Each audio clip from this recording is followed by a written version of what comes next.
Gabriele Amort, um nome de arcanjo com a habilidade para combater o mal.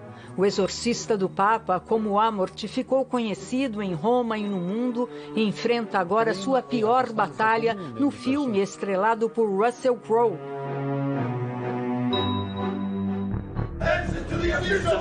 O enredo é cinema de fantasia puro. Ao investigar um caso de possessão na Espanha, Amort acaba descobrindo uma conspiração infernal contra a Igreja Católica e o mundo. Tragam o padre! Experiência forte para o ator australiano, que diz que não é nem religioso nem ateu. Não sou católico. Não cresci numa família religiosa. No começo da adolescência, por curiosidade, acabei indo a cerimônias em diferentes igrejas, católica, anglicana, presbiteriana, e também li um pouco sobre outras coisas. Mas tenho uma relação bem clara com o fato de que existe um Deus, apesar de eu ser definitivamente uma pessoa que acredita na ciência.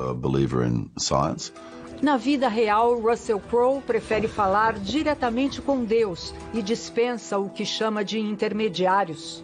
Parece que a gente criou esse monolito de intermediários que interpretam o que essa relação deveria ser e o que você tem que fazer. Mas eu acredito muito no fato de que Deus está disponível para todo mundo. Tudo o que você tem a fazer é começar a falar. Mas no filme, somente um intermediário, o Padre Amort, pode ajudar o menino Henry.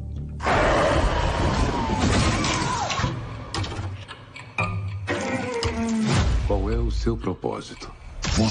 Eu sou seu pesadelo. Ao socorrer Henry e a família do menino, o exorcista é atraído para uma armadilha nesta abadia, que esconde um segredo da Inquisição espanhola. É o selo do Vaticano. Os tribunais da igreja perseguiram e levaram à morte milhares de pessoas acusadas de fazer pacto com o diabo e de praticar bruxaria. Esta semana foi lançado na Itália o livro Exorcistas contra Satanás.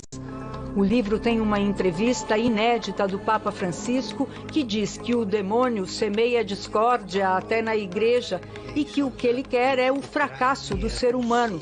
Mas, diz o Papa, com orações não existe esperança para o diabo. A nossa primeira entrevista com Padre Amort, o verdadeiro, foi em 2002. Ele nos contou alguns episódios fortes dos seus mais de 50 mil exorcismos praticados.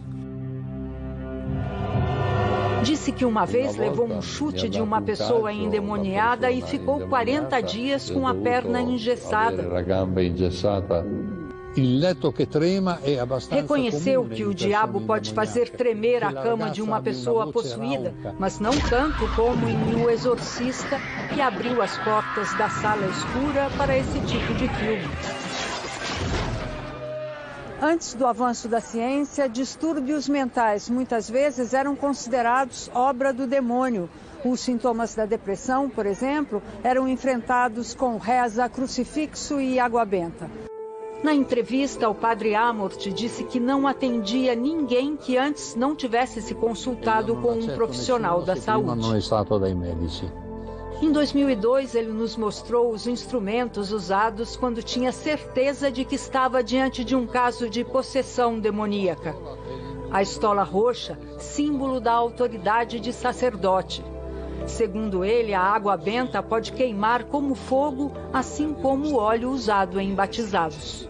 As palavras seguem a fórmula em latim, publicada pela primeira vez no início do século XVII e usada com algumas modificações até hoje. Dom Amort morreu em 2016 com 91 anos. Meses antes de morrer, ele deixou o diretor de O Exorcista filmar um caso de possessão na Itália. Dom Amort tinha 61 anos quando começou a sua trajetória de exorcista em 1986. O orientador dele foi este padre, então com 30 anos. Hoje, Padre Jacob Elia, que também é médico, é o mais antigo exorcista da Europa. Ele conta que um dia foi chamado pelo padre Amort em Lourdes, na França, para ajudar a acalmar uma mulher franzina que tinha derrubado 12 pessoas. A agressividade, segundo o padre Jacob, depende do temperamento do demônio que arruína sua tranquilidade. No filme, o demônio Asmodeus, que sabe manipular senso de culpa, é o inimigo de Dom Amort. A minha fé não necessita de defesa. Russell Crowe conta que as filmagens foram cansativas, mas o Exorcista do Papa divertiu o elenco, especialmente o menino que faz o personagem Henry. Um dia ele estava lá de jeans e camiseta, normal. Eu disse, você tá bem, né? E ele respondeu, prefiro os dias quando sou o demônio. Todos vocês vão morrer.